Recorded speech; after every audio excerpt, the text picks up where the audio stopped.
little bit civil.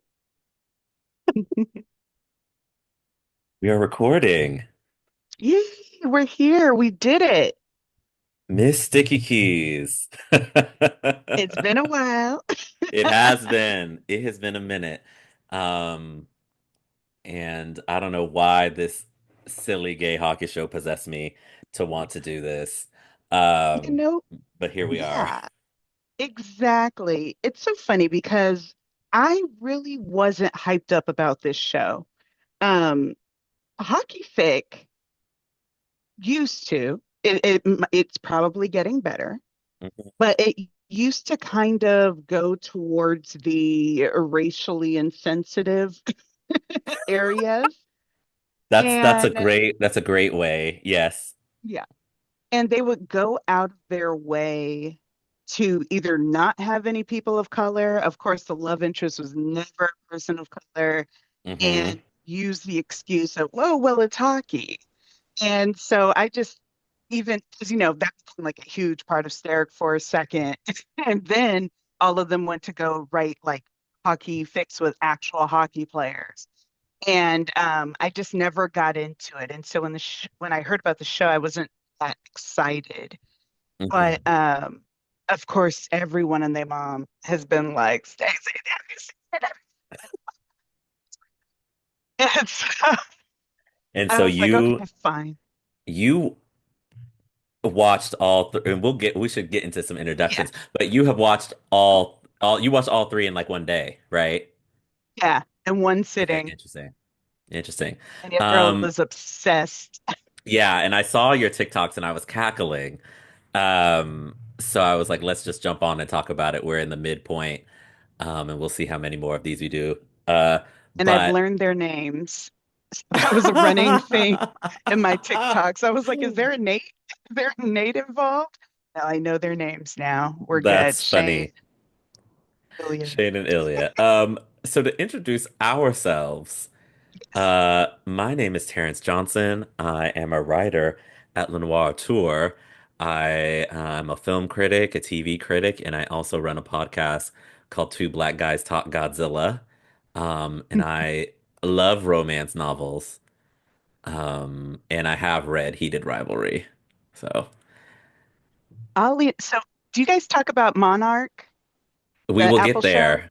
We will get there. Okay, So when for you people get who there, don't, let me know because it might need to be two black guys and a lady. and a lady, yes, we welcome guests. We're going chronologically through them. So we started at the beginning. So who knows when we'll get to Ooh, Monarch finally. I Yeah. like a Godzilla. I like a Godzilla property. I don't know why. It's probably Yeah. that movie with Matthew Broderick. I was like, I'm hooked. Yeah. So Okay, who and tell the people who I you are. Hmm. I am Stacy, aka Sticky Keys, aka Stacy Von Creative.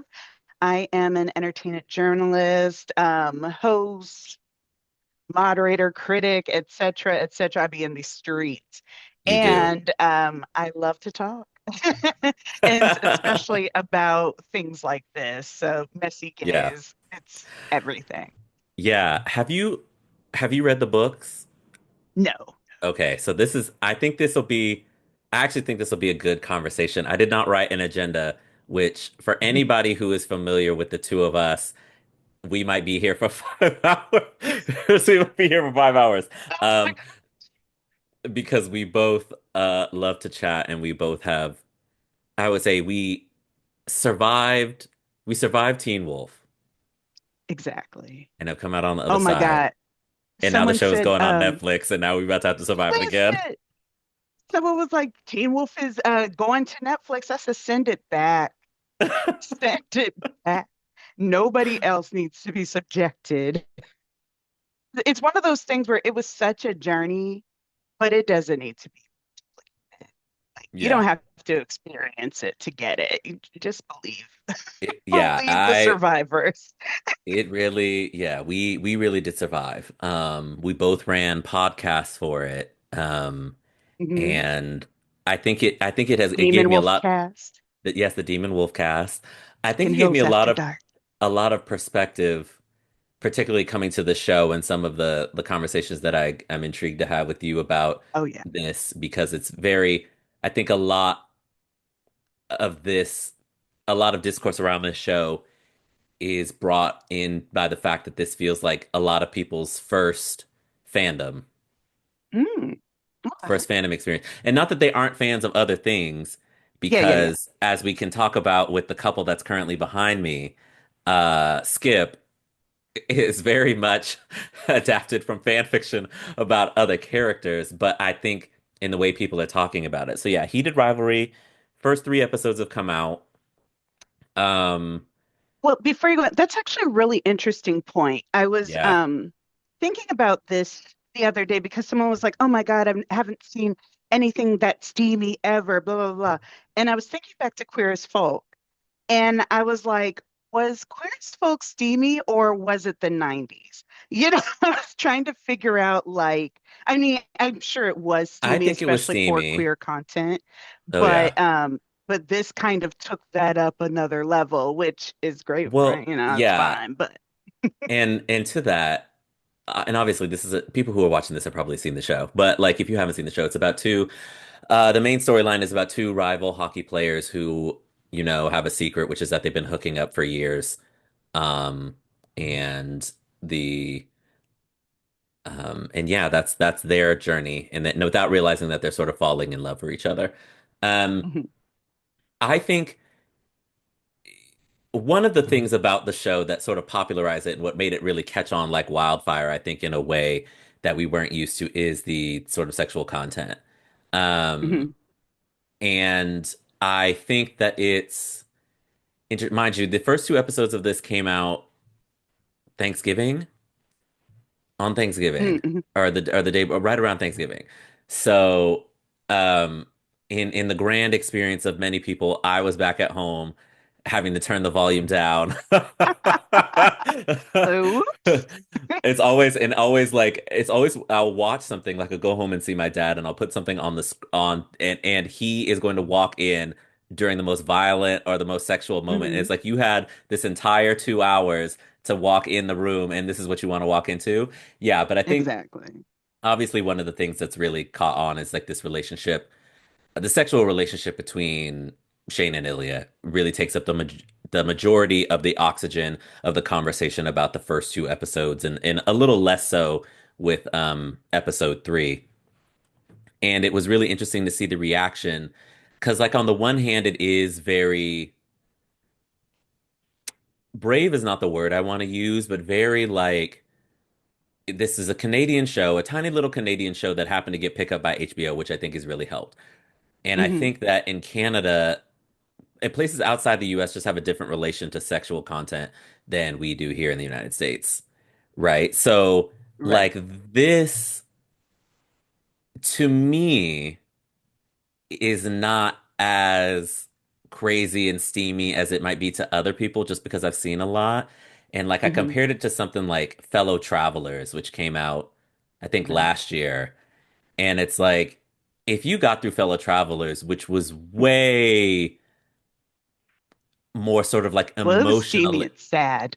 Yeah. yeah, it was way, but like it was emotionally fraught in a different way than this is.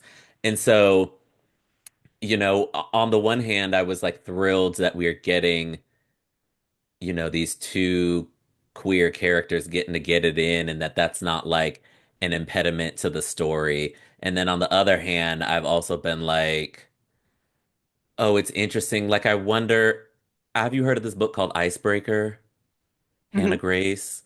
About like apparently a hockey star and a figure skater, and it's a TikTok favorite book, and I haven't read it, but like I see a lot of people like these college hockey teams, the social media person will like bring the book and ask the hockey players to like read something out of it, and that's the and like I wonder if it would be getting that kind of heat in conversation. Obviously, the relationship between Shane and Ilya starts from a very like they barely get to know each other before they start smanging, and it's all sort of illicit because they're these two, rookie hockey player, Well, they're men. teenagers at that point too. I know a Yeah, lot of people were kind of saying like, "Oh, they just jumped into it. It happened too fast." I was like, no, I mean, they're kids. But why do you think? it's hockey. Why do you think hockey is the sport that was chosen? I Oh, was trying to suss this out. I have a lot of theories, and this is why I say I love how we'll just James Joyce our way through this thing and just go on these different tangents and things. I I think Rachel Reed, she's Canadian, right? So like it makes sense that hockey, hockey is a big deal. Hockey is a big deal um in the Northeast and in Hmm. Canada. So it makes a lot of sense that that is the sport that she chose to do. Just from like a cultural standpoint. I think I've had an interesting relationship. Like I mentioned up top, I love romance novels. Right. I Hmm. literally just finished reading one last night. It was terrible, but I laughed. Um, and I think I'm of two minds. It's like hockey is it's not a sport a lot of people know about in the way Sure. that we know about football, basketball, baseball, soccer, Hmm. right?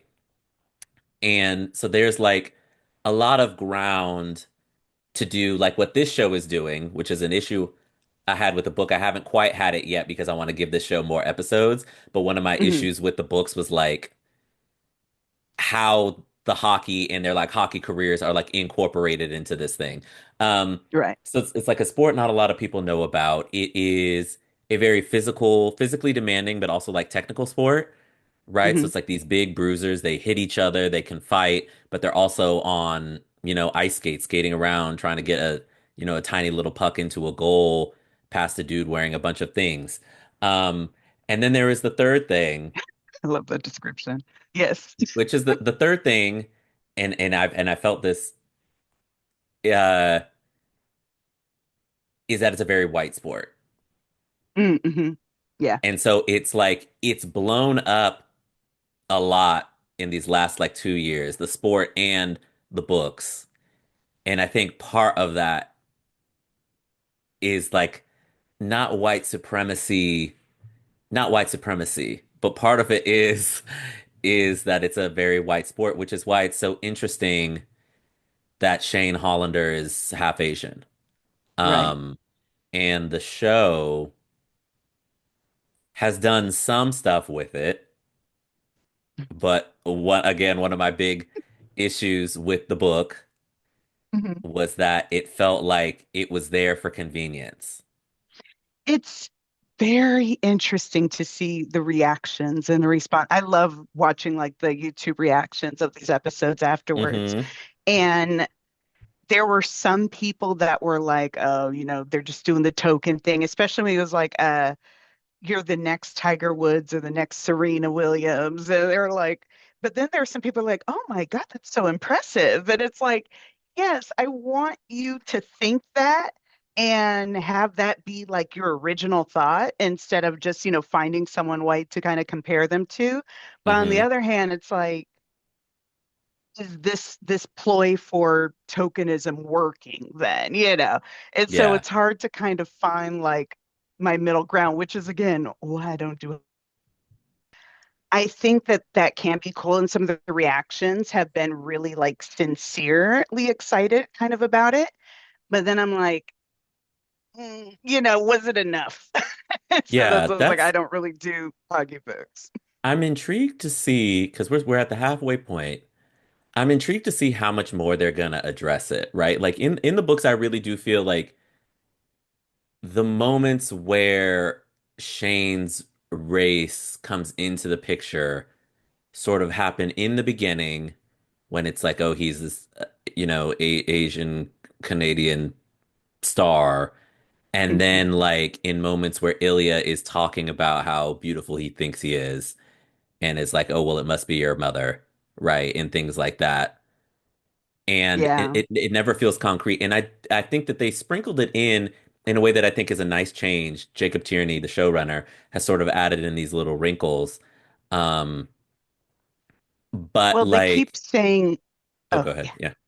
I was going to say they keep saying, you know little kids are going to be looking up for you, and it's going to be Hmm. great for them to see someone like you because they haven't seen that before. And so, yeah, it's that way of kind of acknowledging it without being, straight on the head. Yeah, but I think, and I think my issue, which is why I'm like, I will give the for people who anybody who picks this up, I will give it time. My issue is like we have not quite seen how that makes Shane move in the world, right? Or like if it's this big deal, Right. we haven't had like multiple press conferences about it, or it hasn't been mentioned, and it's really interesting because we view hockey as such a monochromatic sport, but there are people of different ethnicities in the sport, but like you don't see them really.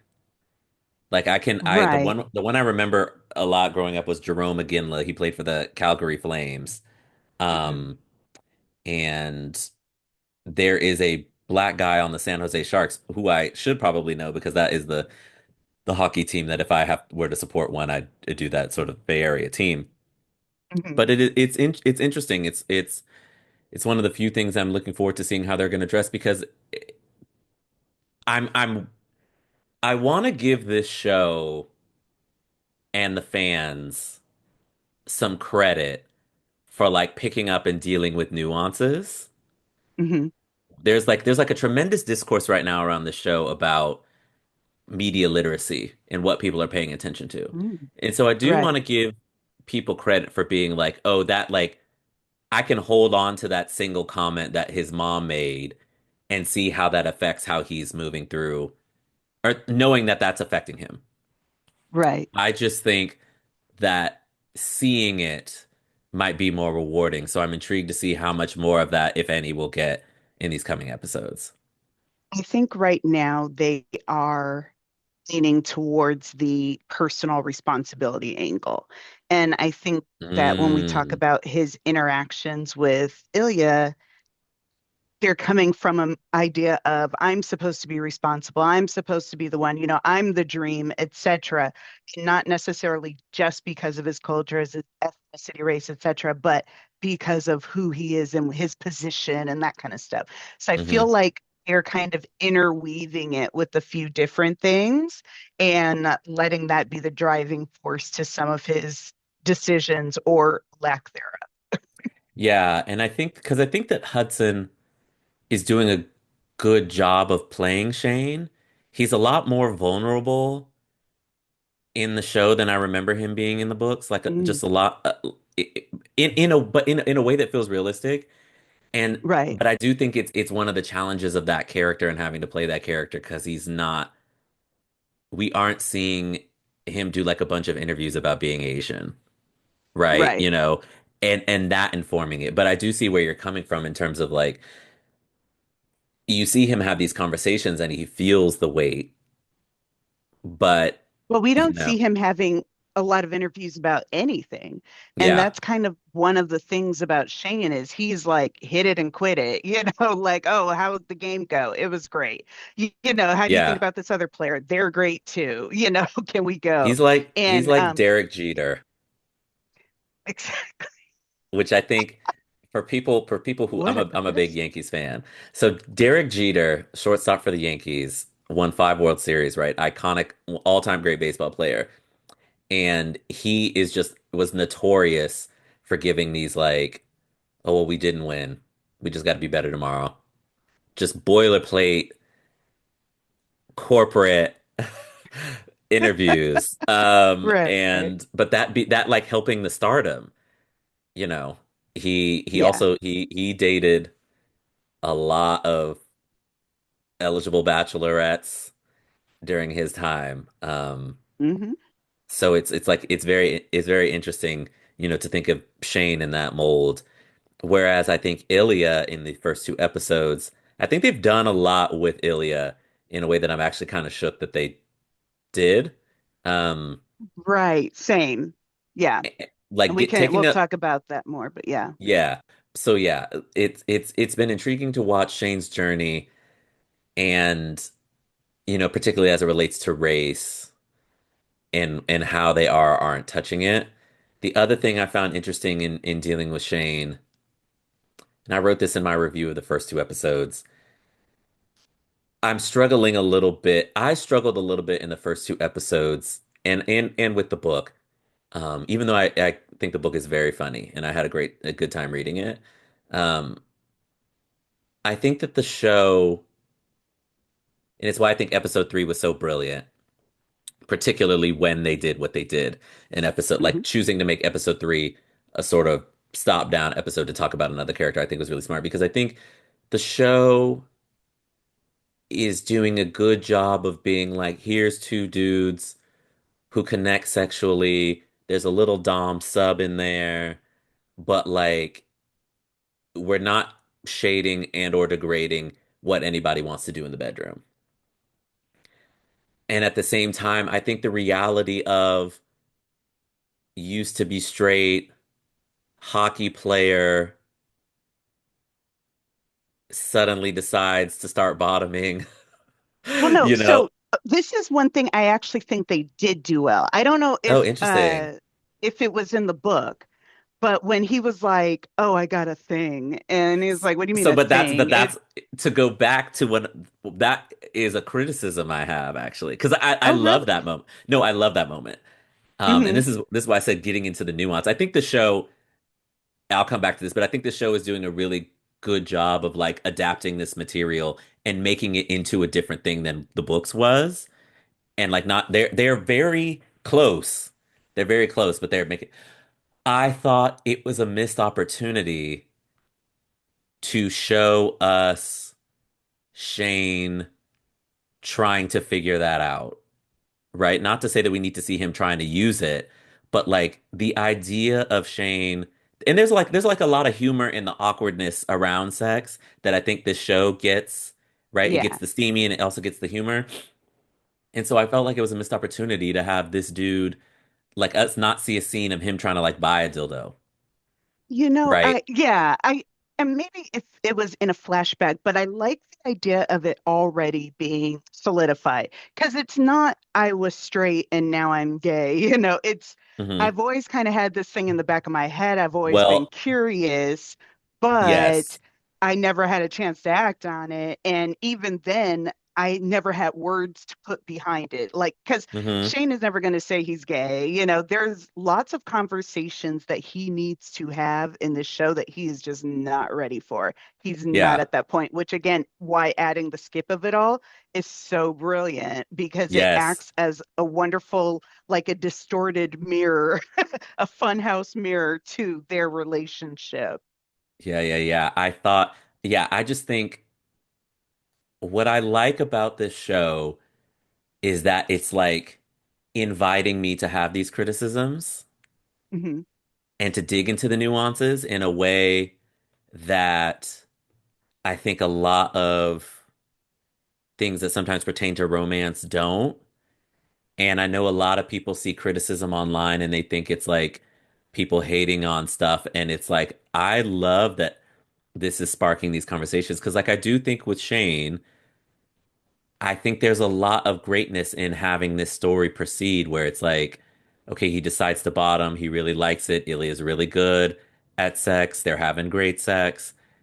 And like, it's not like, oh my God, I'm a bottom. The world is ending, but I'm Right. like, but in the world where the villain, big H homophobia is present, it does feel strange that we didn't stop for a second to like let him wrestle with that even in a humorous way, right?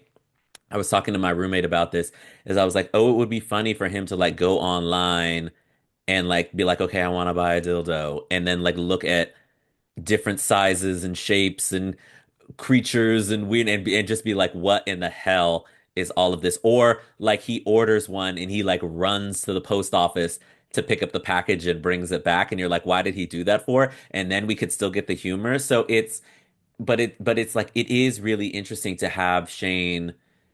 What is the key to Shane and Ilya is like they go into this thing that I don't want to necessarily say toxic, even though I've seen people say that. And then I've seen Yeah, people I rail know what you against mean. that. But like, it's It's new. messy. It's It's Yeah, it's messy. messy. It's big Exactly. messy. It is two boys who don't have a clue what they're doing, but really unwilling to tell the other one that that's what's happening and Yeah. trying to figure out how to not necessarily keep their dignity, but to always kind of have like one up on the other. And there's a lot of vulnerability that doesn't get shared, which is kind of a hallmark of their quote unquote relationship. One thing that got me with the show is I didn't understand the concept of it being okay, this story is about them in hotel rooms, them Mm. during the breaks, them, that kind of thing. Because he was like, oh yeah, next time we meet up, 2 weeks, then I'm going to top you. And then, of course, it got snowed in. And then it said something like 2 years later. And I said, you Yeah. waited 2 years for 9 inches? What is going on? What's happening? And so I was That's surprised. why that's why I feel like, to get into the little bit of the fandom angle of it, alongside this conversation, that's why I'm finding like people's reactions to how a lot of gay men in particular are reacting to this relationship really fascinating. Because Hmm. when you think about it, if your friend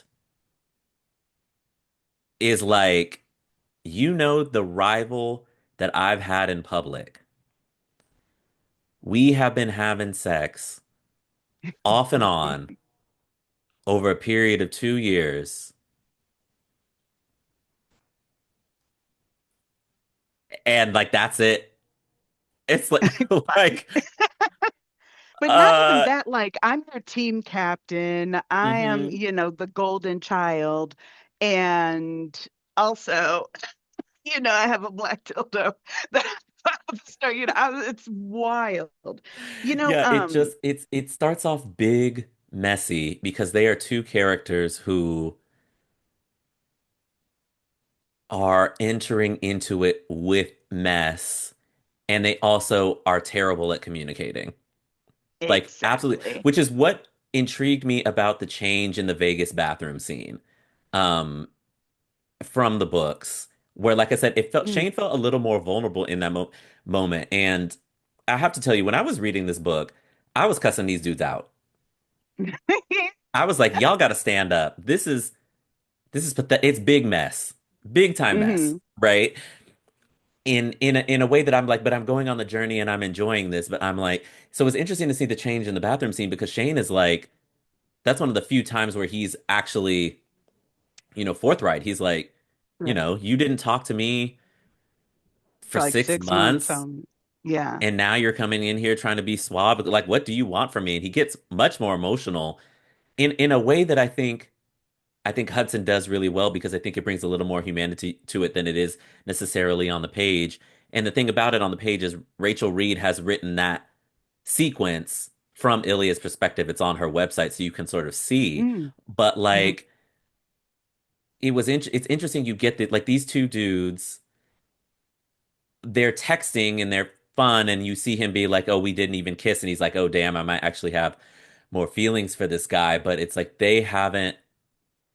They can like communicate with their bodies, and then anytime they get outside of that, it's like misconnection city.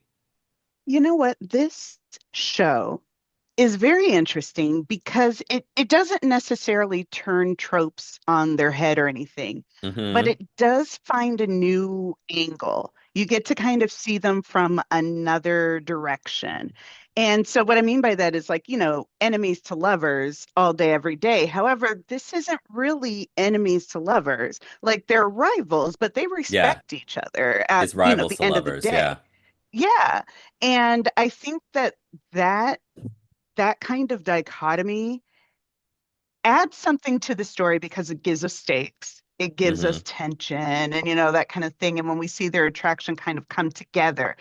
But if you're looking at this from the viewpoint of, oh, these are just two guys who are just banging, then, that's one show and that's its own thing. Yeah. But this is really two guys who are trying to understand and explore their sexuality, and that's a Hmm. whole different thing.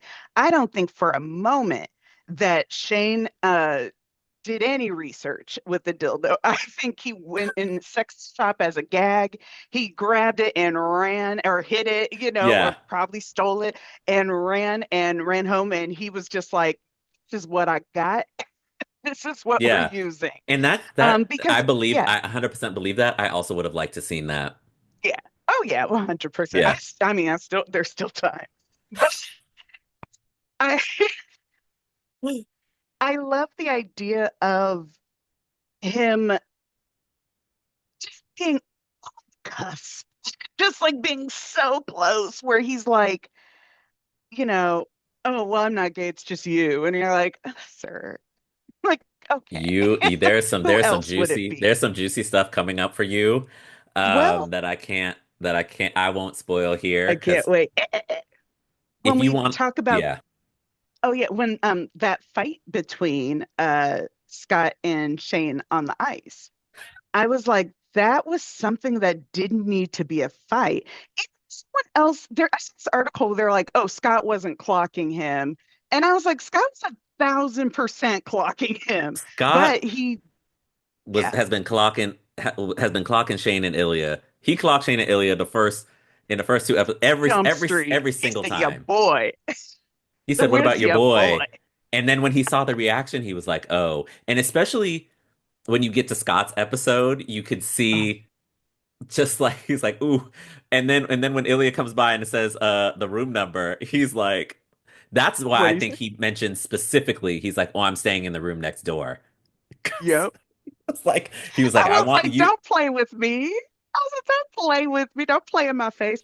First of all, though, we need to take a good hot minute to talk about the wonderfulness of Francois Arnaud. He was He, great. I'm telling you, he is queerly Canadian. If there is a project Canadian that has him in it, whatever, he's going to show up. He's going to show out. He always does the thing. Yeah. And okay, so his I'm sorry, I thought it froze again. No. His one of his first projects was oh, can you hear? Okay, was Yeah. I killed my mother, the Xavier Dolan, Uh-huh. what like one of his first He films that he was in directed. that. Yep, the paint scene, baby, all day, Ooh. every day. And then it's like you just see him pop up in everything. He's in Yellow Jackets. He was in Twinless just recently, and then he's just working his face off and bringing representation to every single role that he can. And I'm here for it. I adore him. Someone said that skipping the books was kind of annoying. And I said, I believe with my whole heart that Francois said, we got to make some changes because I'm not going out like I that. think so to get into episode three a little bit, as we're sort of going around this, I think episode three is like I enjoyed seeing two very attractive people go at it on screen with the knowledge of what is to come. Yes, right. I have. But I was a little scared that in the fun, we were going to lose the conflict, which is what I think really makes romances so great and why I've always been such a fan of them and why I love them, right? Like Lizzie Bennet and Mr. Darcy, Pride and Prejudice is obviously one of the greatest, if not one of the greatest, if not the greatest romance stories, right? But it's a novel about class, right? You need the class divisions, Right. you need the all of these things. And so I was a little worried. It's one of the things that is challenging. It's a little less challenging in the book because you're getting these people's internal monologues. But like the show, it feels like it's been very fun with like allusions to, oh, there's some bigger picture issues there, right? But then you get episode three, and why I think it's such a brilliant adaptation choice to put this books narrative in there is the show is reminding you, but like, oh, all of that was fun, but like I said, I've been calling it big age This is homophobia. real.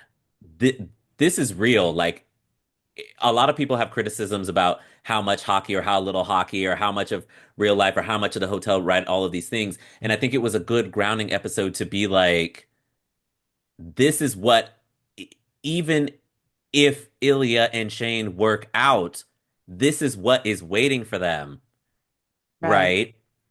And using Scott and Kip's story as like a great way of telling that, where like Scott is a well-respected guy and Scott and Kip actually communicate to each other what they want, but big H, evil, big villain homophobia is still there to like put the kibosh on it. So like these actually are two, the toxicity is like mirrored in both of these relationships, but just in di is in different ways. And so I thought it was really smart. Yeah, I think Francois was great. Like I really felt like that dude saw Kip that first day and was like, "That I want that, Yeah. and I want you in my." And they sm he's like, "I want you to stay in my apartment, and I'm gonna tell you this is how I feel." And it's like it's so refreshing, and it feels so refreshing and mature. And then like halfway through the episode, you're like, "Wait a minute." But this is about a relationship between a closeted man and somebody who is out. And that is like toxic city just on that level. And it Yeah. ends very sadly. And I thought, yeah, I just thought it was really, it was episode three. While I enjoyed the first two episodes, episode three is making me like really excited to see what's gonna come, because it's like the Exactly. showrunner took a big swing, including that storyline, being like, y'all, it was nice seeing Hudson and Connor bang, for two episodes, but now let's bring in some reality in a way that I Well, thought was really interesting. and that's why I think that that episode was necessary.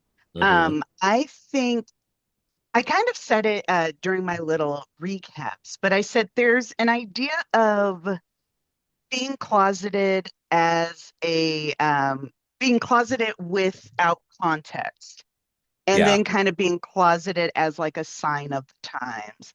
And I think with Shay, it's very much kind of sign of the times where he's like, oh, I'm closeted because everyone's closeted, and, blah, blah, blah. And I hmm, can't even admit to myself that this is what I am. Whereas we have Scott, who is like, well, I'm not necessarily, closeted to me, but I am to literally everyone else. And I was yeah. kind of saying, someone said, why are you standing like Joe Goldberg outside? That was so I sad. cackled. I was That like, was oh, so yeah. sad. I said the only way something like that works is if he has a community outside of hockey, outside of everything else, people, a group of people that support him and know he's gay, but also know that he's a Yeah, pro athlete and can be cool with that.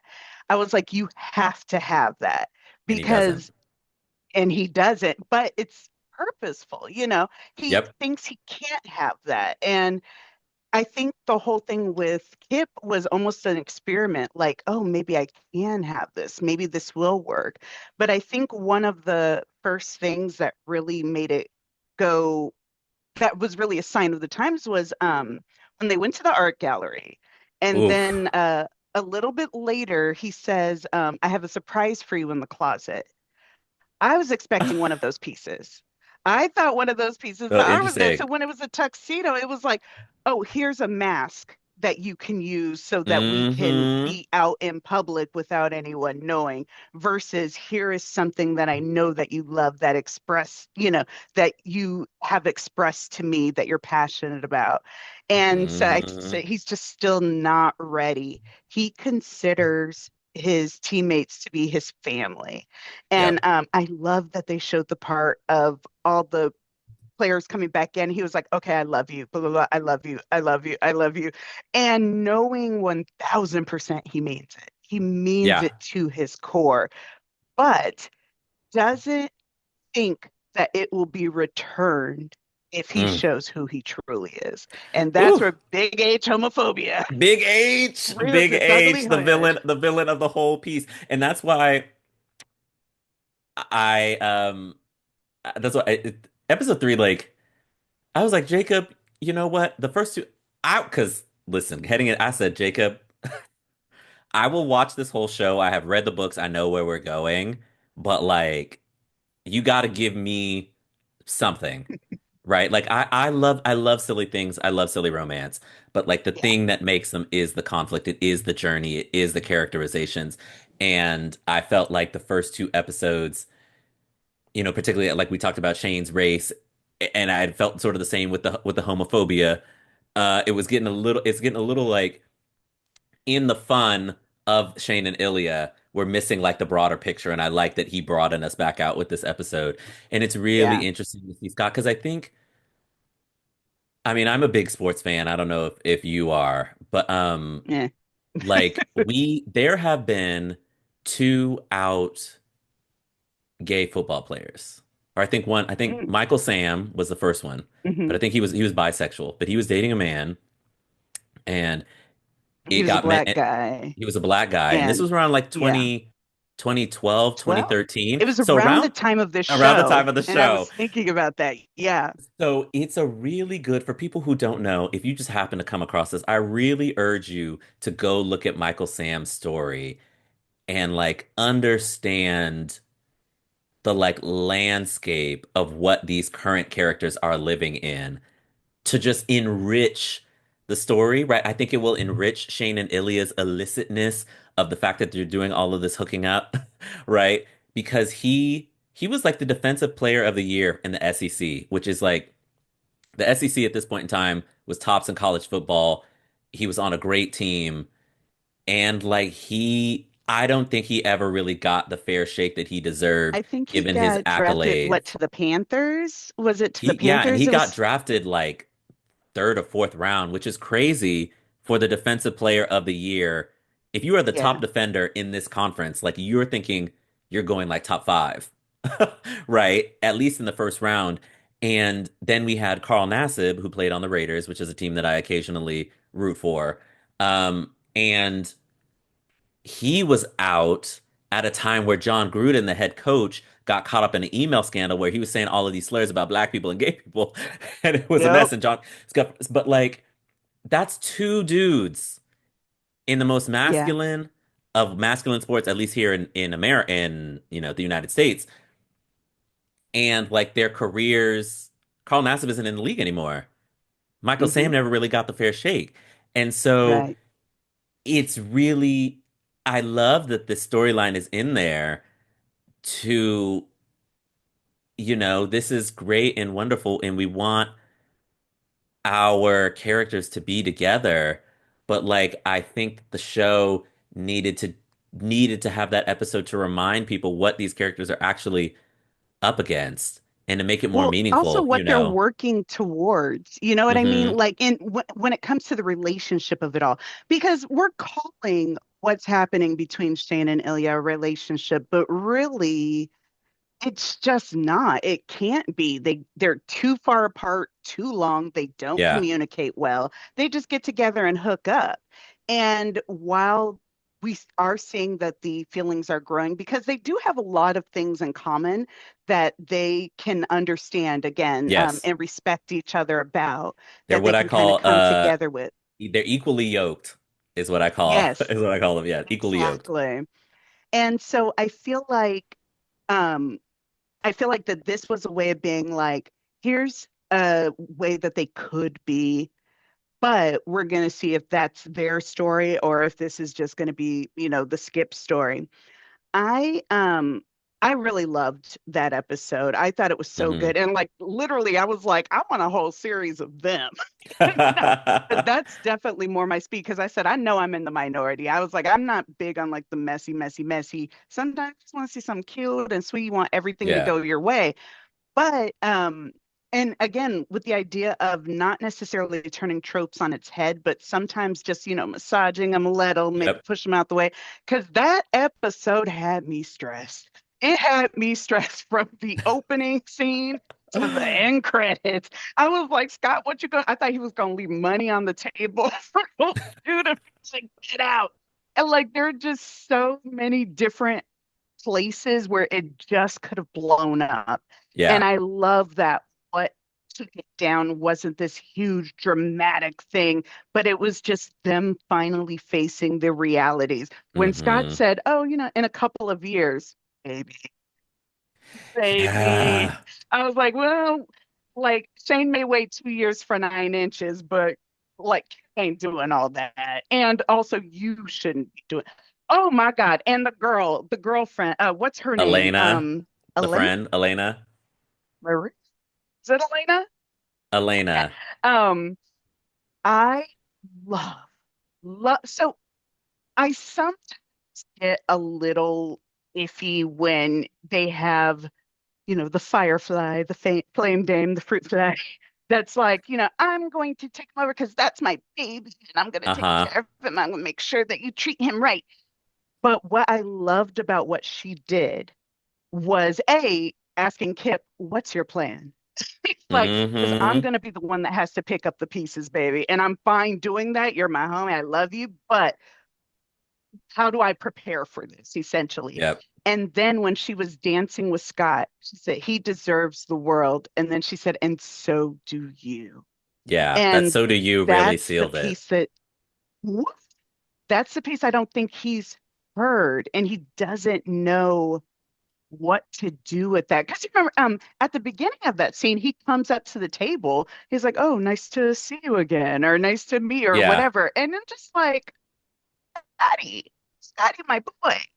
But he But can't. yeah, He can't. exactly.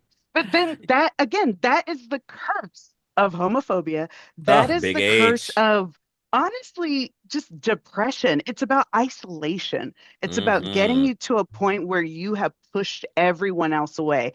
I said, trying to expect, if you want to live a closet life, that's fantastic. Trying to expect someone that you love to do that is That's what's unconscionable. so brilliant about the juxtaposition of these relationships and what I found it really brilliant Yes. and why I think a lot of older people, which is such a crazy thing to say, we are not old, but like why I've seen a lot of people in our age bracket vibe a lot with this particular story. Obviously, Yeah. it's a fairly common story, just among the LGBTQ community.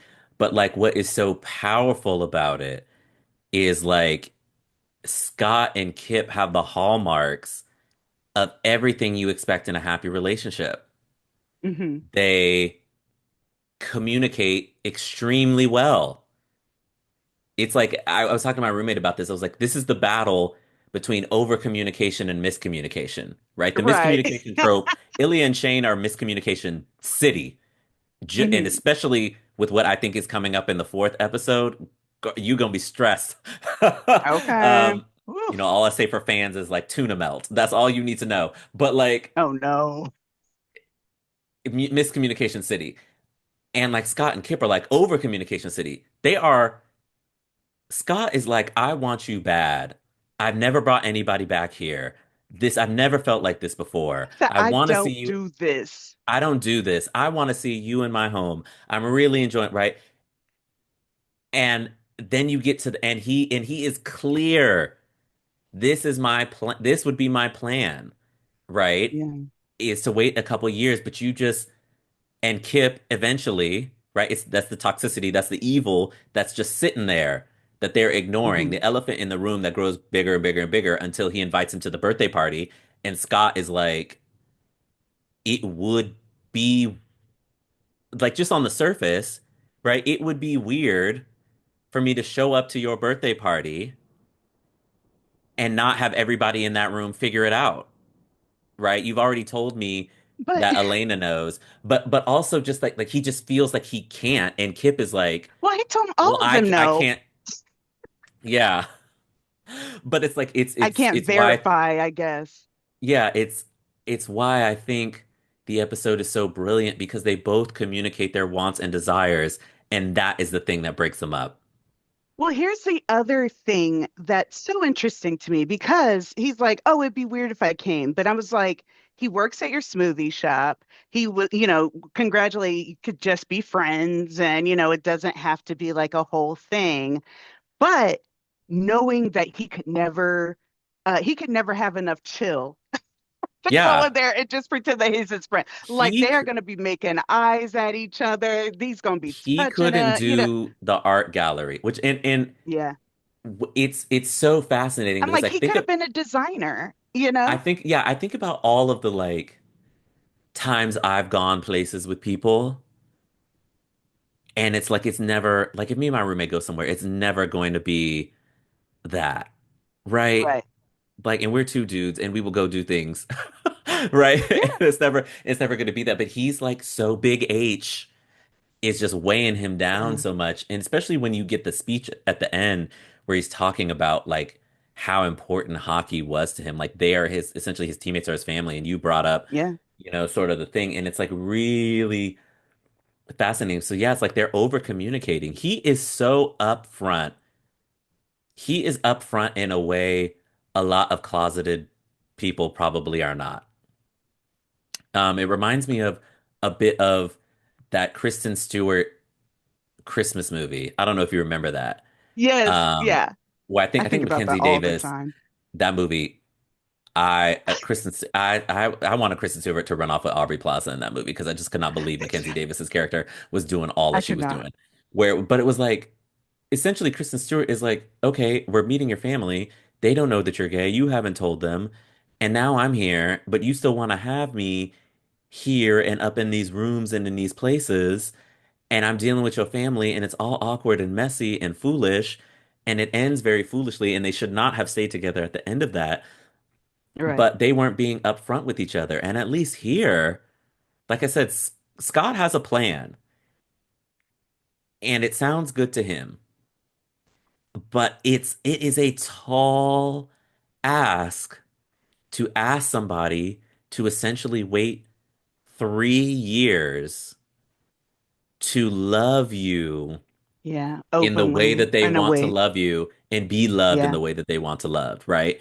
Well, it's even more than that though, because um, he says something about it's been a couple of years since I've even thought about it. Or he says something that alludes to the idea that not necessarily he had that situation, but he was like, oh, that's what it was. He said, I was going to retire Yeah. and just have that be it and then just come out then. But then, I ended up getting re-signed, yada, yada, yada.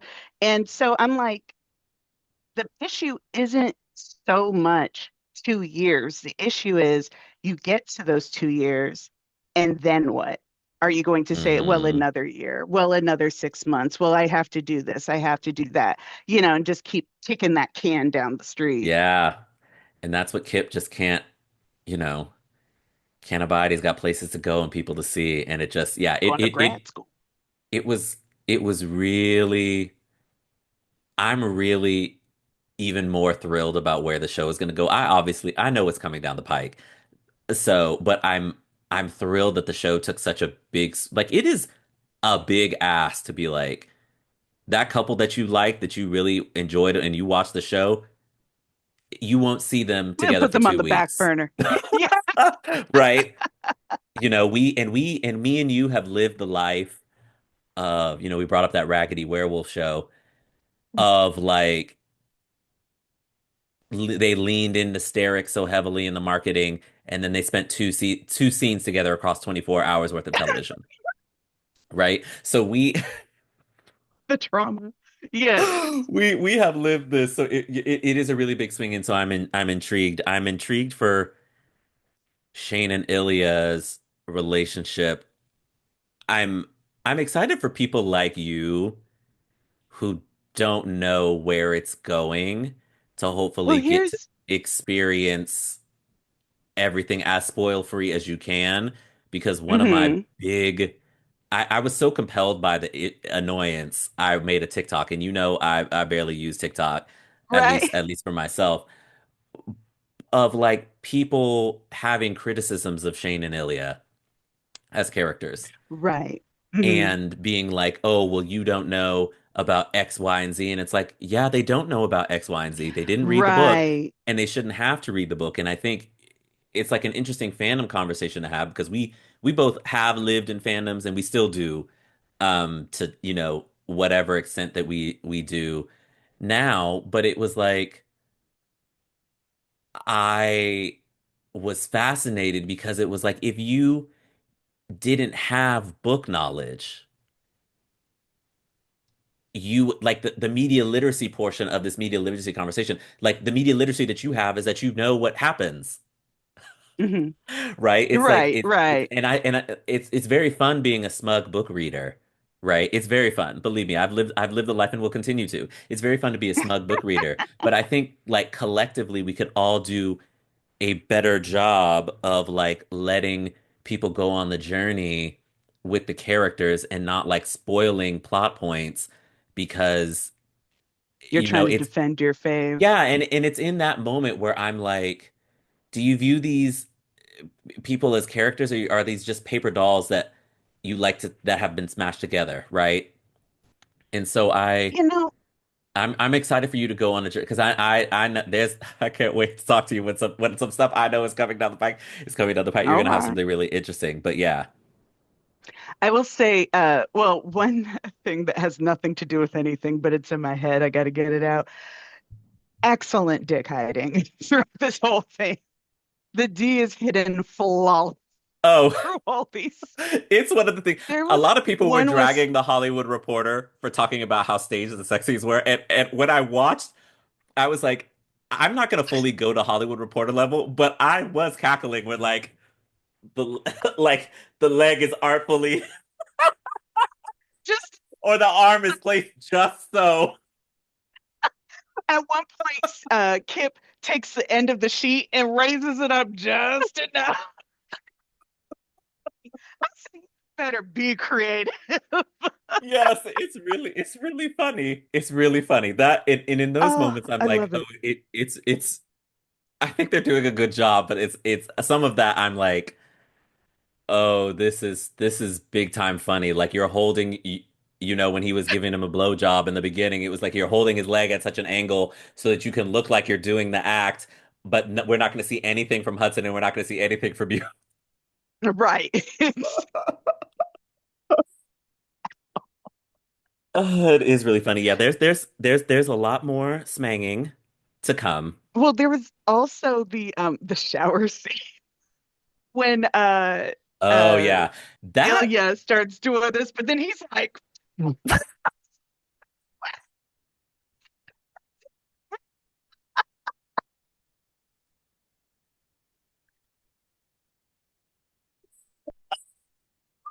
oh, it's so good. I they love had to stuff like that. that I will say the most minor of minor quibbles I had with that scene is that on the page it read like the temperature Oh, is slowly rising in the room until we get to that point. hmm. And in the show, it felt like it moved a little faster. It moved a little Yeah, faster than I that. think so. Which is crazy because when I tell you they love to do a 5 minute take of a longing look, I'm like, if y'all Hmm. looking at each other and do something. I will Yeah. also say the music cues have been strange to me. Mm. Um, there have been they tried to do like the Twilight thing where it's like, oh, their first time having sex and but Yeah. it's like do do do do do do do, and I was just like, oh, why are we doing it? Like have Yeah. some like No, something. we I don't needed we know. needed we needed the end. What I will say that I think that this is like surprisingly well shot. Oh yeah, yeah. Like even It when is HBO dark had us, though. even when HBO had us on dark mode, I was still like, oh, this is like a really fascinating visual Yeah. choice. Like I'm actually here for this. I've since rewatched it when they turned the brightness up a little bit. I also got a new television, so Uh, I mean that's I didn't get a new television for the show. I got the new television and right. rewatched the episodes. But I think even with that, I think it's like surprisingly well shot like for Yeah. a show like this. in a way that like has me heartened for somebody who will watch this and be inspired down the line to make the next thing of this or like something interesting. Exactly. Or they Um, say something isn't proven until it's well, repeated. that's a There's something like that. bigger Yeah. conversation. I know Amazon is doing a hockey series based off of like a college hockey series based off of books. Um, that Well, they and this is though what I don't need to happen. And you just said it, and I already know how some of these executives think it's going to be a million and one hockey stories. Then suddenly it's going to be absolutely. a women's hockey league, and we're going to Hmm. get, that. And like, y'all, just pick another sport, so many sports. Have a soccer one. Amazon should Yeah, definitely be doing a soccer one. I'm Do intrigued. that. Well, I mean, we've got a long time to parse out the lessons that people are going to learn because obviously the show has only Yeah. been out for 3 episodes. But like one of the things, there's a couple of things that I hope executives take away from it. It's like romance is a billion-dollar genre. Mhm. You should be making more. You should be adapting more from romance. It will never. It's like horror movies. Like the ROI Exactly. is insane, right? We can see it with all the Hmm. Colleen Hoover adaptations, regardless of how people feel about the quality of them, have done well, right? Box office wise. I think that there is something to be said for Yeah. a show that is doing more shows that are mature. And I don't mean that just because these are, two gays smanging. I mean from like a standpoint of like what somebody who is mature can handle, you Right, know, right. like and then yeah, hopefully more queer projects. But yeah, so it's interesting in that respect. But I think what they're gonna learn from it is like, okay, a hockey romance did well, let's make a bunch of hockey romances, which is Yeah. how I feel about that. I I I I I also, think I think it's strange.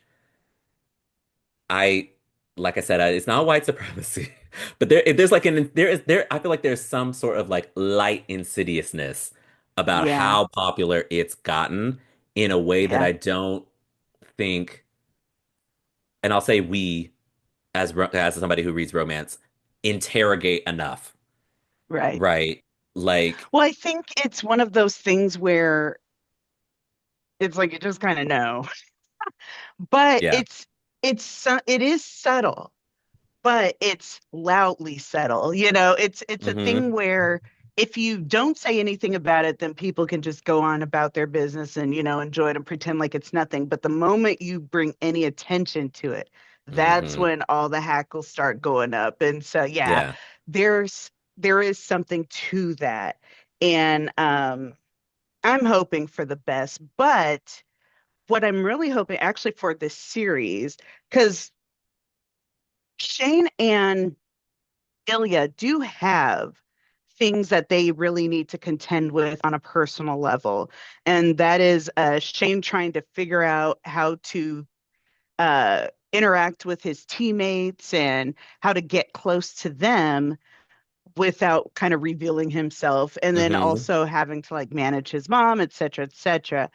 And then Ilya with his whole family dynamic. And we had the last time when they were up on the roof of the thing, and he was like, "Not everything is about you, Shane." But I'm like, hmm why aren't y'all talking? Like this is someone yeah, that you could confide in. Like, what that's is what. this? What are Yep. you to each other? And so I want to see that really get tested and answered. It doesn't have to come in a bow, and in normal cases it won't. But I would like to see it go towards that direction. Yeah, I think you're going to be, I think you're going to get some stuff that you'll react interestingly Also, to coming up. Yeah. do you think and kind of base this on the idea like, oh, you haven't read the books, but you'll see what I mean, Yeah. right?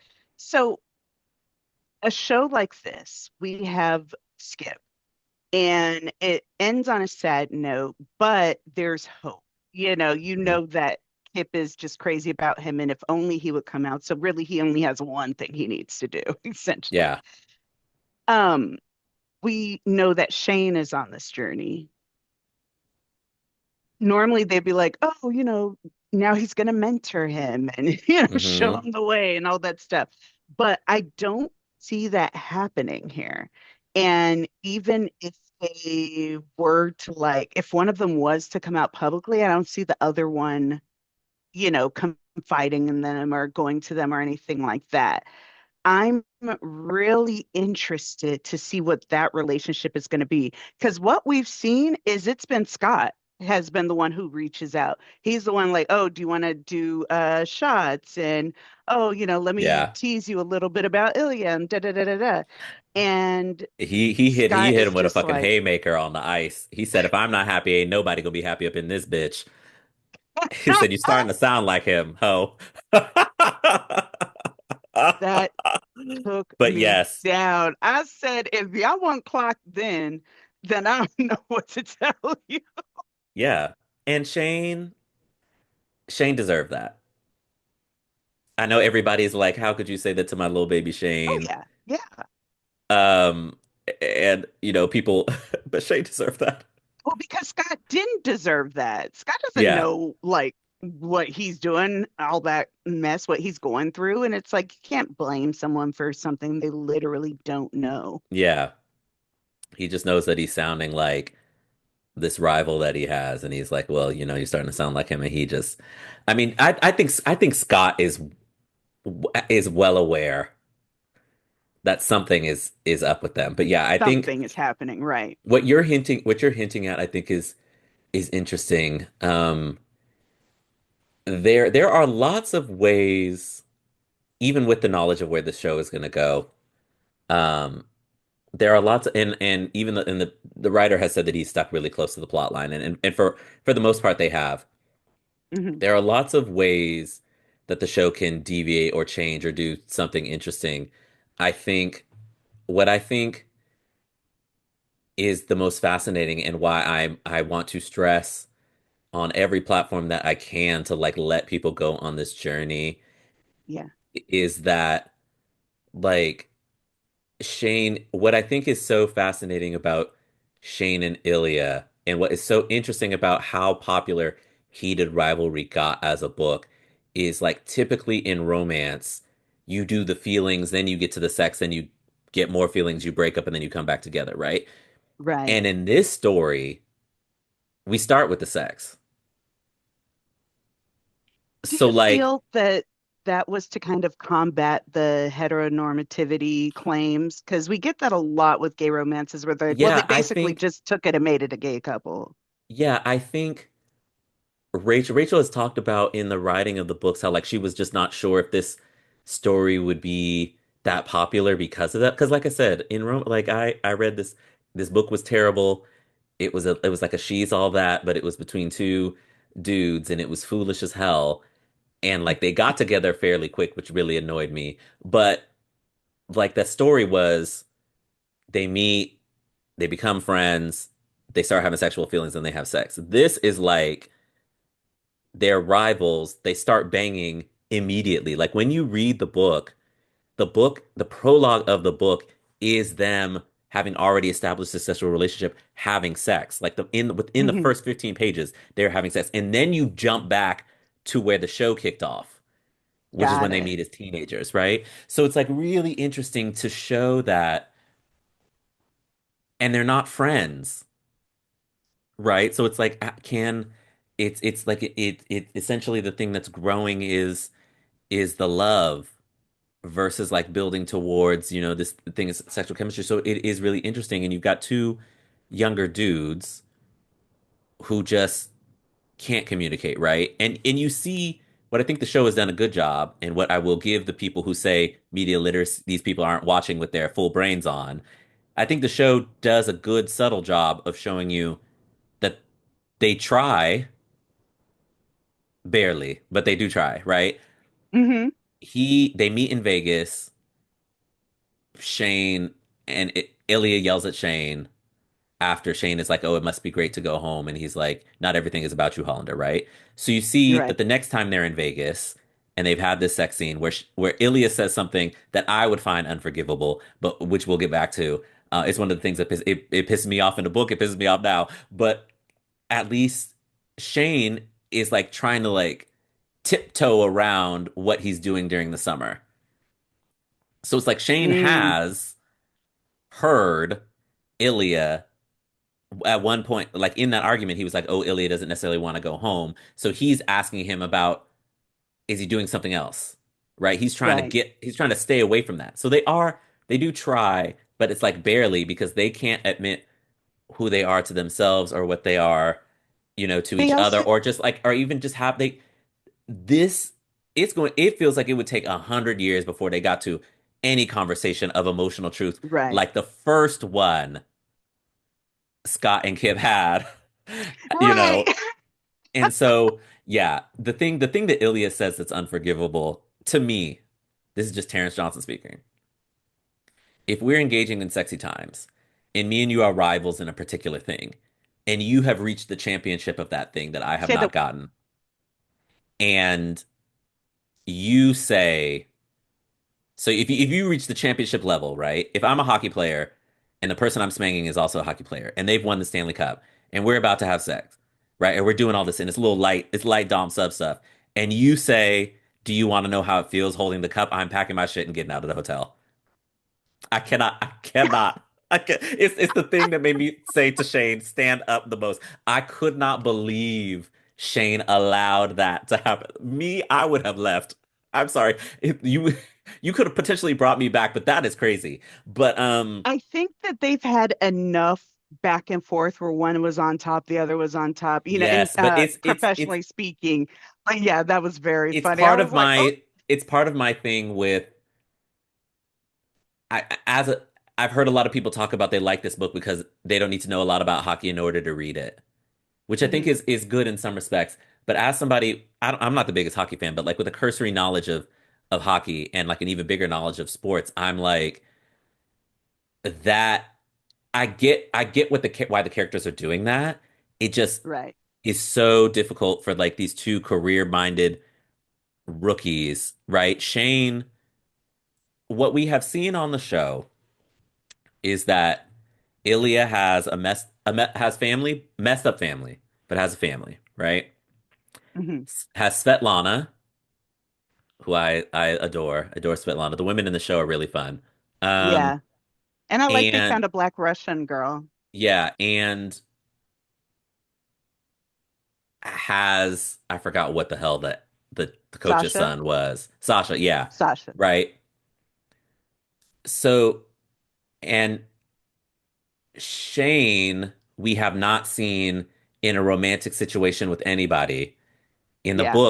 In the books he had a girlfriend when he met Ilya. They cut her out of the show, right? Which Okay. is so I it's like an think that, well, wait, I think that that was the right thing to do. However, I don't think that they can keep going without him having some sort of female romantic thing. Just because I was shocked that he's been able to go all these years without anyone being like, why ain't you got a girlfriend yet? Like, yeah. what's going on? And I know he can kind of use the excuse of, I'm focusing on my career and we're trying to be the best and da da da da da. But I was really surprised that that just seemed to be like, oh no, he's Well, and that's just the doing this. interesting thing. Ilya's teammate clocked Ilya for smiling at the phone, and he was like, "Oh, it must be the Montreal girl." Because the Hmm. teammates have figured that which he does. He sneaks off in the night to smang Shane. But yeah, it's interesting. I'm gonna be there's some interesting stuff for Shane coming up, and I don't want to spoil anything for you. Well, wait, I will But say one thing I do love that the show has done in that vein is they are completely slick to them. They oh think that yes, they are pulling it off, but they are obvious to everybody. Like literally when they were watching his friend figure skate, Ilya is up in the balcony by himself, just standing there. And then Shane looks straight at him, is like, I'll be right back. I have to go to the bathroom. Then they are you standing like right you by saw the Scott Hunter rail. say Scott was clocking it the whole time. That's what's so funny to have all of that and then to do a Scott episode. It was like, oh, I see. It's like it's enriching because fans are like, oh, I see why he was clocking them. So yeah, like the people, Yeah. at least in certain respects, start to suspect just different things, right? Like if you're in a city, if you're a major sports player and you're in a city and your teammate constantly sneaks out at midnight and comes back at 2, you're going to be like, "Oh, you got somebody in the city." Hmm. Right? And they're not gonna make a giant deal about it, but yeah, it's interesting in that respect, and I think this is why I think Connor's story is doing a phenomenal job playing Ilya, and I think he has had more to do, and so Yeah. I'm interested to see once Shane is going to get some more to do, and so I'm Okay. interested to see how Hudson is going to play that because there's like some really rich things. I think Hudson has done a decent job, but I don't think he's been aided by Ilya having so much more to do and being sort of so much more experienced in the things that he's experienced. But like Ilya is experienced in sleeping around. And that's not a judgment Right, right. of Ilya. He just has more experience, right? So this He this has was more one of my experience. my Yeah. main criticisms where I was like, and people are like, "Oh no, Ilya is the perfect sunshine boy. You don't know his whole backstory," and then they want to tell you the whole backstory, and I'm like, "Well, I know because I read the book, but like, Yeah. let people get there." But And even then, one thing that I will say, so these are kind of two contradicting statements, but we love I, contradictions. right, when it comes to romance, like you said, there Yes. is the stigma that's kind of added. And then gay romance, MLM, of course, has that even more. And Hmm. so you get these people, then it's like, oh, I'm Team Shane, I'm Team Ilya, I'm Team Skip, I'm Team. Do they have, is it Shilia? What's theirs? Do they Holinov, have a Holland? Oh, and real quick note, I did love that he went from calling him Rosanov to calling him Rosie. that was something. I think he just did that in the heat of the moment, and he was like, I think so too, and I loved "Yeah, it. that's I not was that's like, not what he would that's not what he would do." Rachel Reed has said that. The author said that. Yeah. that's hilarious. But no, so when we're talking about people going into the series, they're like, oh, I hope it has enough hockey. Oh, I hope it doesn't have that much sex. And I'm like, why would you think that? Hmm. Why would you hope that? This is a romance series. Yeah.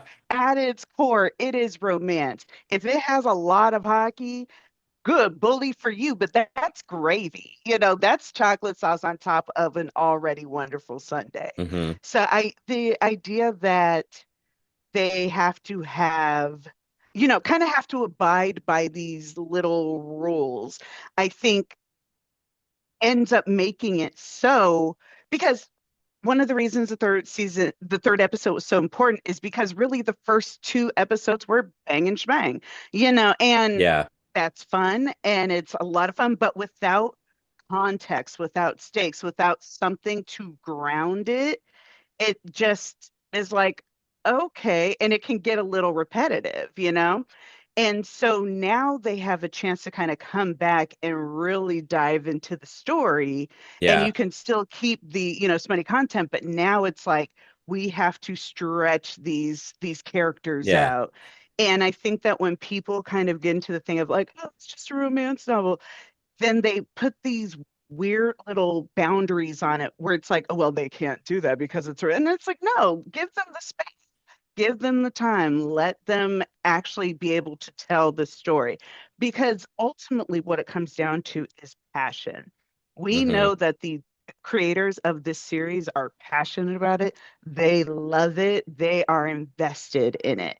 And those are the type of people that I want telling stories rather than all the copycats who are like, oh, just Yeah. get me a quick buck and call it a day. Yeah. It's why I've given, like I said, Jacob, I said, I jokingly say that Rachel Reed must spend 2 weeks in jail for some of the stuff that she didn't put in the book.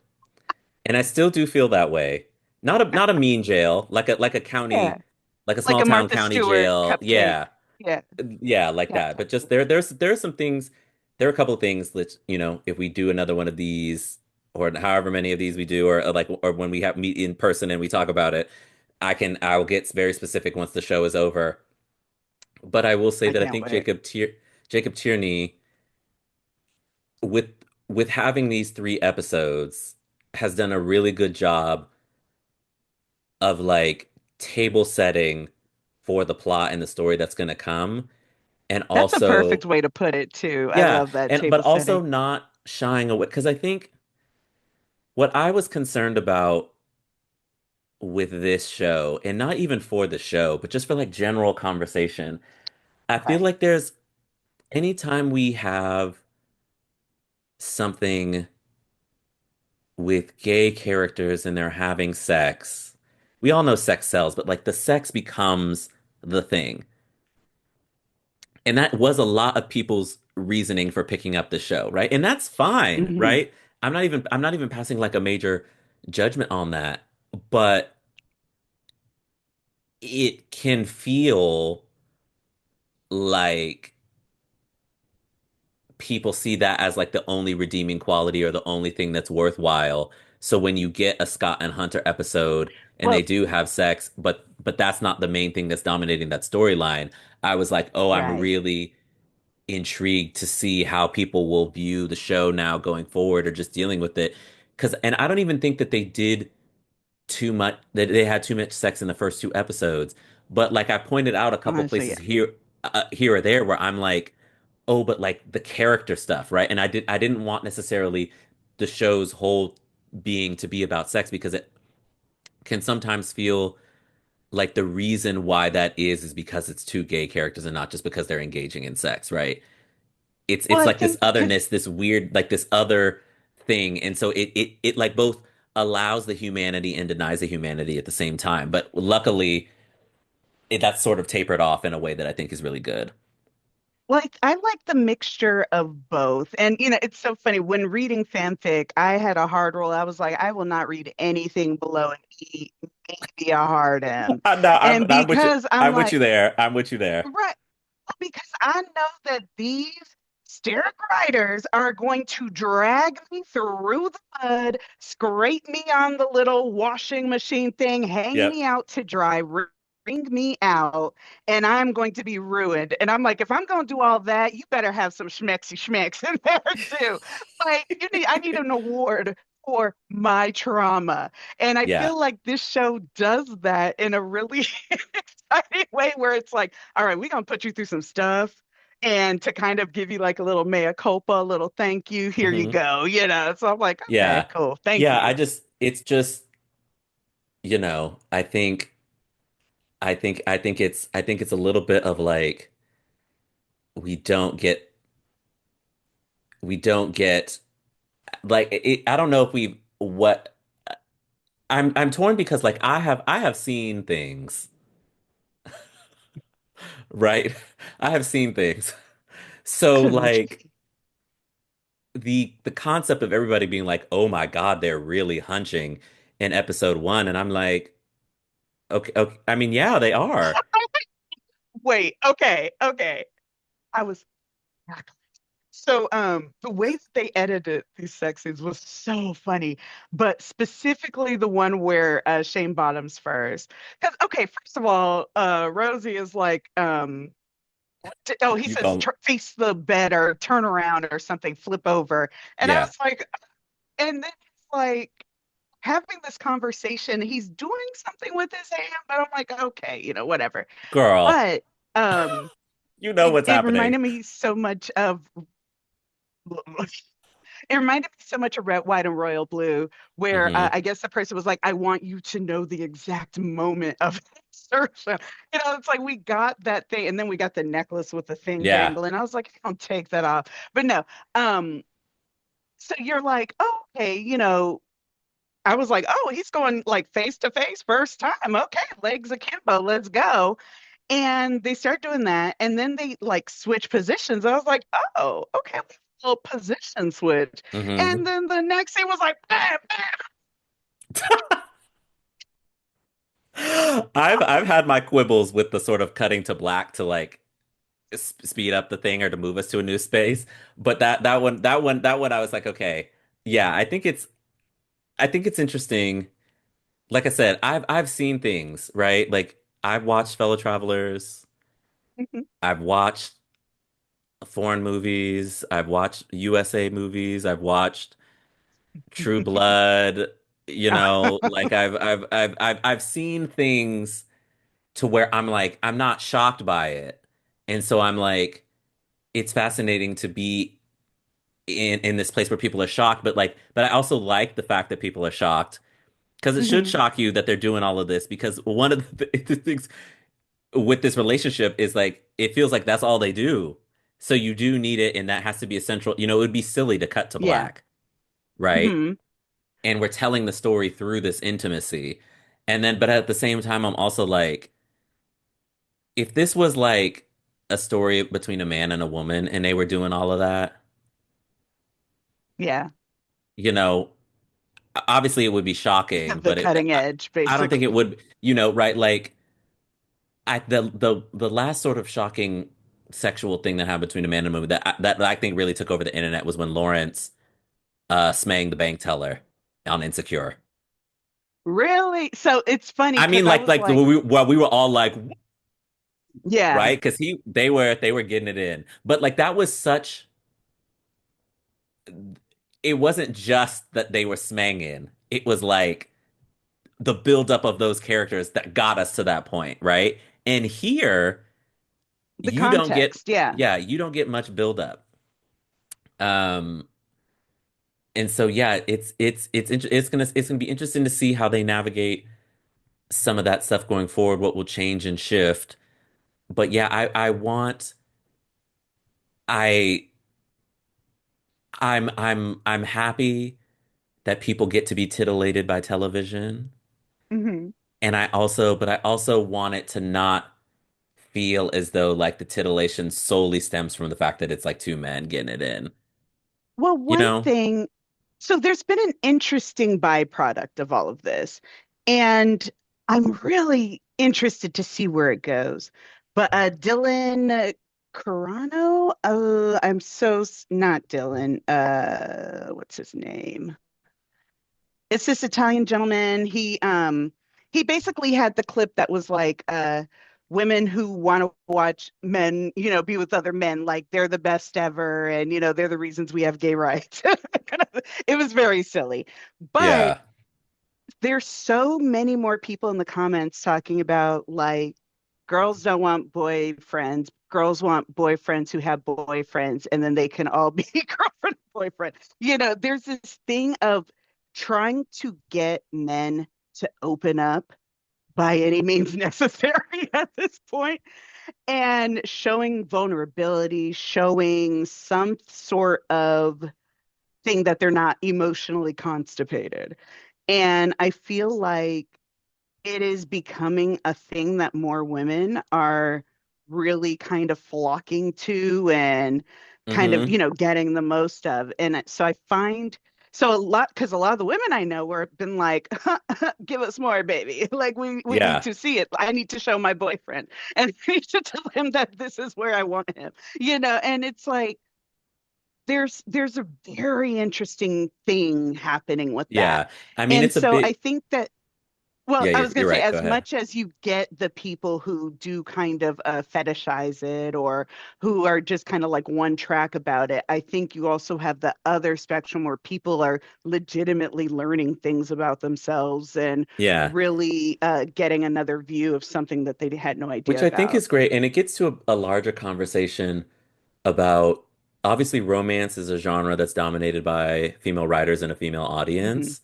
Yeah. And there's a lot of discourse that tends to swirl around romances with the fact that a lot of women write them, a lot of women read them, and what that means. And I've seen a lot Yeah. of conversations that I find really fascinating where you have on one spectrum there are women who have discovered their queerness through these books, right? Which I Hmm. think is great.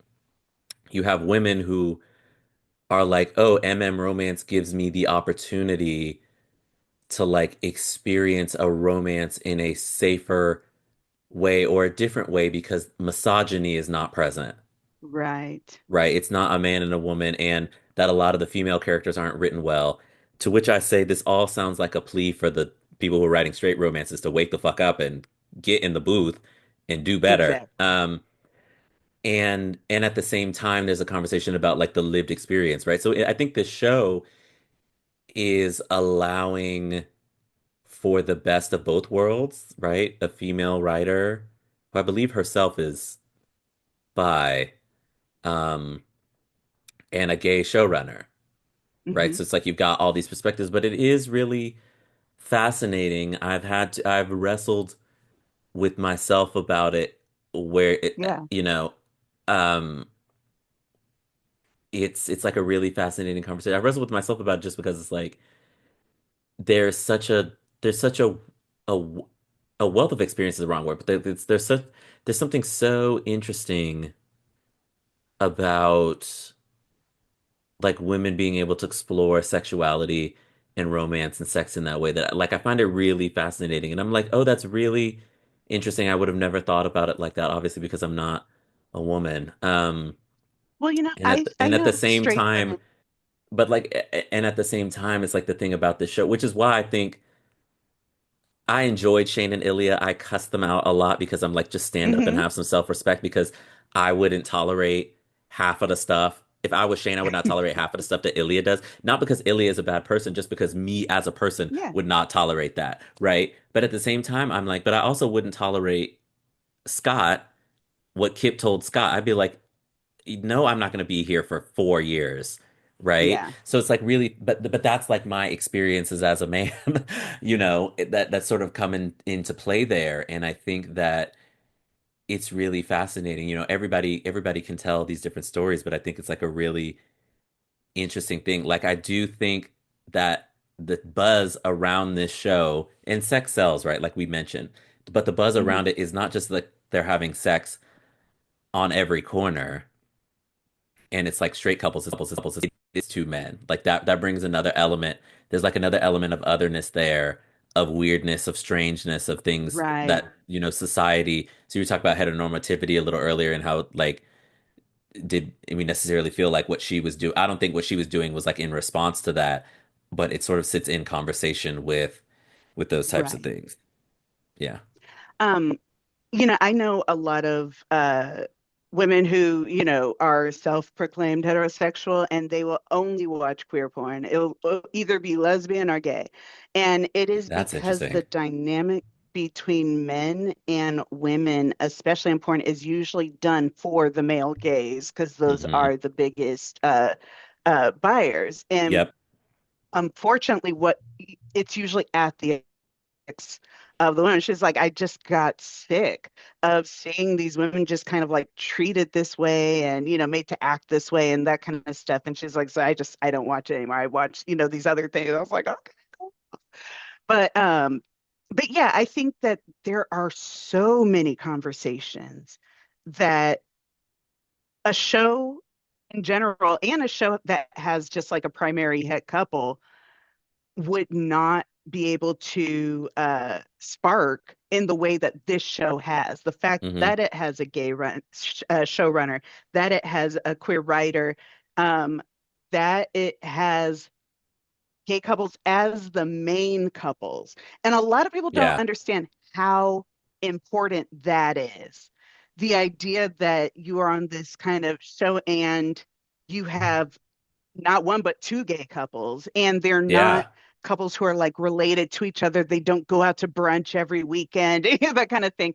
They have their own stories, their own different dichotomies, and it all works in concert. And it's not an idea of like, well, we don't care about straight people, so F them. But it's like, no, it's not we don't care. Like we tell people all the time, Black Lives Matter. It's like it's not that we don't like you. It's like we just focusing on this Yeah. right now, and that's perfectly fine and good and wonderful. Yeah. I think the show has done some things fairly well. I think that there are some like little intricacies that I think for me as the type of viewer and the things that I like to watch that I do feel I have missed, but overall I have enjoyed it. And I think I was so stunned by episode 3, not by the plot, but just by the big swing that it Yes, is, that I'm like, oh, I think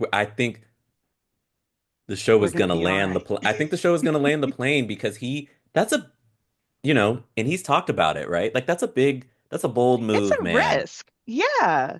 And Like, I'm can like, you okay, imagine? what that pitch meeting was? Like when they started reading the scripts and they're like, "Excuse me, in this, Yeah. gay sex romance hockey show that HBO Max bought from you, you're going to have an episode that doesn't have them at all?" Really? hmm And Barely I'm and just barely. like, Yeah. yeah, Yeah, it's I love it. Big I think swing, the big show is going to hit. land the plane. I'm actually really excited for what I think is the Same. next episode that's Oh, coming up. Is it's you going to be on TikTok again talking some mess. I Um, can't wait. Yeah. I'm but gonna yeah, try to start doing some reactions to these. I was wondering I if I was gonna go back and start from the beginning or just start from here, but either way, we're gonna this do something. I am reviewing the show weekly, which is something I do not do anymore. Um, Right? and it's because I think the first two episodes, the conversation sort of from the fandom lens, as somebody who has read the books and was seeing what the fandom was talking about, sort of inspired me. I wrote like 1,000 words on Shane being a bottom. Um, because I said Yeah. and it's I think like I said, it's nice to not have stuff make capital big D deal of it, but in this Yeah. world of this Yeah. show, something like that would be notable to a character, and we don't see the character deal with it in notable ways. Um, but I think that I'm just like I'm like, okay, I'll review this weekly. It's only 6 episodes also. I was like, okay, this is a short commitment. Um, and Nah, this yeah, is a just life taker over. I mean, I've read the book. I enjoyed it. I know, I know what happens in the other books. So, I've gotten the enjoyment, and I get to watch this not just from like a show perspective, but from like an adaptation perspective, and to see what things change. And I did that with Silo. I was doing the mhm. junket and I watched the first season. I said, let me, get into these audiobooks. And I ran through them all and had the best time. And I cannot wait to see how people are going to take the next season because it is a big swing. So we'll see what happens. But yeah, lately I've been getting into the Murderbot series and I'm on I the last enjoyed book. the I'm like, girl, show. write another one. But yeah, and so I started watching the show and I'm already interested in some of the changes that they've made and Hmm how they're going to kind of fold everything else in. But those books are fantastic. They are Mm. so, so good. You get so invested. It's so fun. The dramatized versions, I should say. I was like, I gotta listen. I can't, I don't have time. Yeah. But yeah. Well, this has been a fun So chat. Thursday, yes, I'm Yes, excited to Stacey. do. We will probably talk about this again at some point. Yeah, Um, I wonder if I don't know if I can commit to a weekly, but at least at the end, I'll it say will be every couple eps. Yeah. yeah, at the end, I think it would be really interesting to do one of these. Um, in particular once you get the full story. Because yeah, as a book reader, as somebody who read the book, and this is why I say it's fun to be a smug book reader. There are like a couple of things that I'm like, I cannot wait to see this brought to the screen. It's gonna be Hmm. mess city. There was a mess wherever you stepped, in the words of the muses from Hercules. Um, and and the audience I think is going to be in for something really, really interesting, hopefully it can spark interesting conversations. All right. I'm excited. I think episode 3 sparked some, at least for us, which is why we're here. Um, Exactly.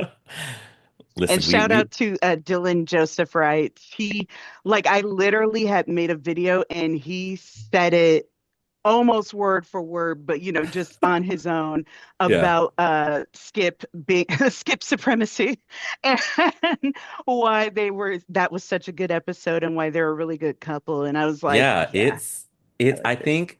I think Shane and Ilya speak to the young, Mhm. Ex the immature, and I'm not even saying that as like mean. This is like Yeah, it speaks to like the heat, the less passion, all of experienced. that. And Yeah. Skip is like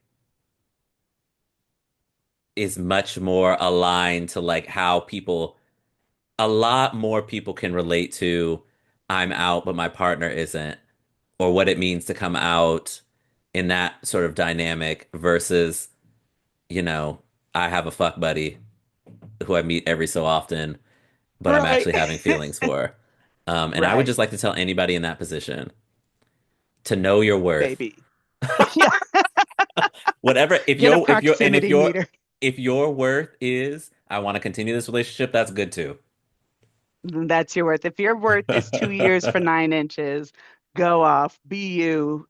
What did he Show say? us your pride. He said, so what was the quote? Like something about nine. I'm gonna give you nine. He's like nine what? Like inches for whatever. Yeah. Oh my God. It's so The dick funny. pic was funny. The dick pic was That funny. was- Do He's I like, think that and when he turned that photo? Yeah.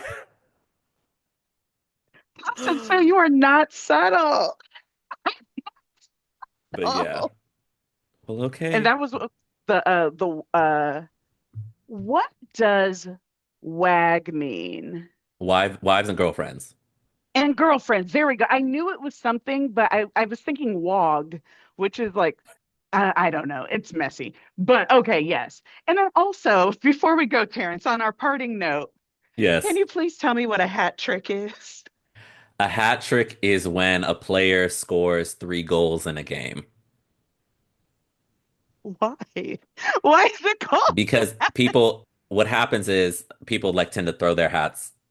Ah, because they're all happy. Yeah, I three guess goals that's in a game. rare. It's a big deal, in hockey. It'd be like you scored in hockey,